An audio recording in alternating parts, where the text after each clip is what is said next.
You know that moment when a driver stops caring what anyone thinks and just goes full villain mode? Carson Hocevar just crossed that line. He wrecked championship contenders, apologized, then said he'd do it again. And NASCAR hasn't been this entertaining in years. Meanwhile, COTA is bringing a brand new qualifying format this weekend, and Cleetus McFarland's replacement just got confirmed after that Daytona disaster. Let's talk about Carson Hocevar, because the 23-year-old from Portage, Michigan just became the most polarizing driver in NASCAR, and he doesn't care at all. NBC broadcaster Lee Diffie gave him the nickname the Hurricane last year. After what happened at Atlanta, that name has never felt more accurate.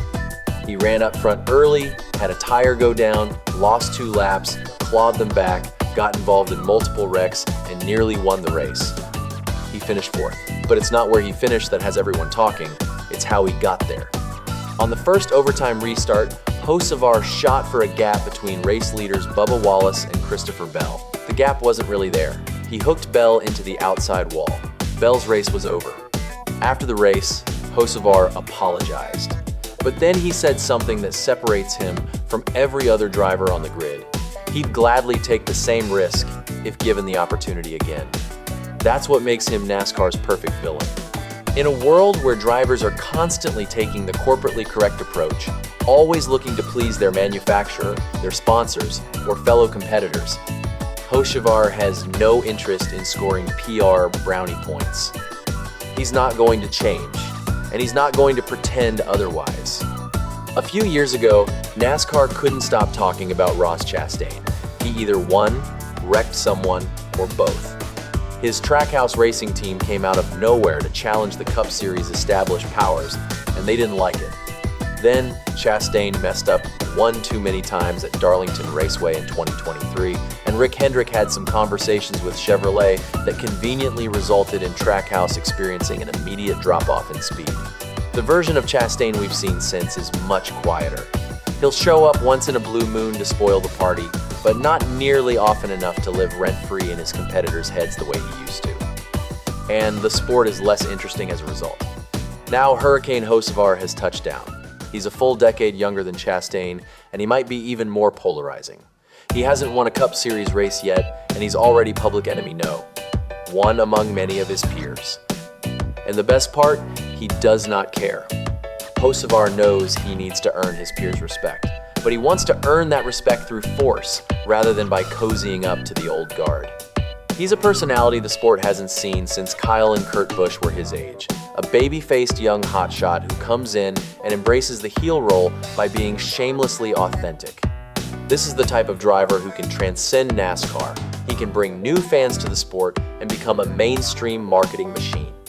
He has the talent, the charisma, and the edge-of-your-seat showmanship. All he needs to do is start winning. And make no mistake, he will, likely this year. Kyle Larson, Chase Elliott, William Byron, and Tyler Reddick all scored their maiden victories in their 3rd seasons. That's where Hocevar is at now.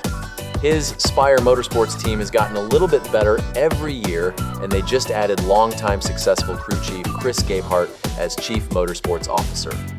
They are a rising powerhouse built around one of the sport's most enigmatic young stars. Hocevar is going to wreck some cars, he's going to win some races, he's going to steal the show in the type of way that makes you either love him or love to hate him. But no matter the case, you'll be glad you watched. He's NASCAR's newest supervillain, and he's exactly what the sport needs. Now, let's shift gears to this weekend, because NASCAR is heading to Circuit of the Americas in Austin, Texas for the DuraMAX Grand Prix. And for the first time in 2026, we're getting group qualifying. After 2 races at super speedways, Daytona International Speedway and Echo Park Speedway, COTA marks the first non-oval race of the season. It's also one of just 4 road courses on the schedule this year. COTA has been on the calendar since 2021. From 2021 to 2024, NASCAR used the full 20-turn, 3.4 one-mile layout. Last year, they switched to the shorter 17-turn, 2.4-mile layout. And that's the layout they're using again this weekend. Here's how qualifying works. The Qualifying order is determined by NASCAR's standard qualifying metric that was introduced ahead of the 2025 season. But for road and street course races, the metric only matters for splitting drivers into two groups. Drivers with the higher, worse metric scores are in the first group, which gets 20 minutes of track time to qualify. Drivers with the lower, better metric scores are in the second group, which also gets 20 minutes. The results of the two groups are combined to determine the full starting lineup. Those with the lower metric scores should theoretically have an advantage because track conditions improve from the first group to the second. There have been 3 changes to the entry list since Atlanta, so the field is slightly different heading into COTA. And speaking of changes, Cleetus McFarland's replacement has officially been confirmed after his Daytona crash. Cleetus, whose real name is Garrett Mitchell, is a YouTube sensation with millions of subscribers. He made his NASCAR National Series debut at Daytona for Chevrolet for NASCAR Motorsports with just 4 races of ARCA Menard Series experience under his belt. It took only a few laps for his night to end with a wreck. He crashed on lap 6 and finished 37th, dead last. NASCAR Motorsports brought back the number 42 Chevrolet and the number 45 Chevrolet for Tyler Wright and Ricky Stenhouse Jr. at Atlanta, but they did not run the number 4 truck. Now, for the series' inaugural street race in St. Petersburg, Florida, they're bringing back the number 4 truck, and the driver is Ben Maier. Maier made his Truck Series debut a year ago with Young's Motorsports at the age of 16, finishing 18th at Lime Rock Park behind the wheel of the number 02 Chevrolet.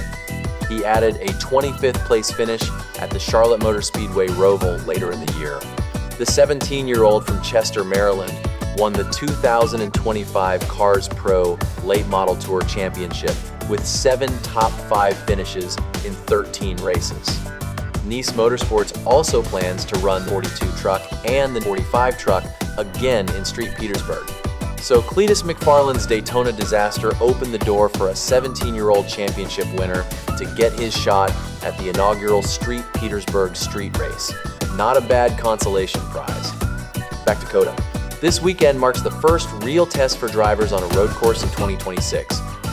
And with Shane van Gisbergen dominating road courses last year, winning 5 of 6 races, everyone's wondering if anyone can stop him.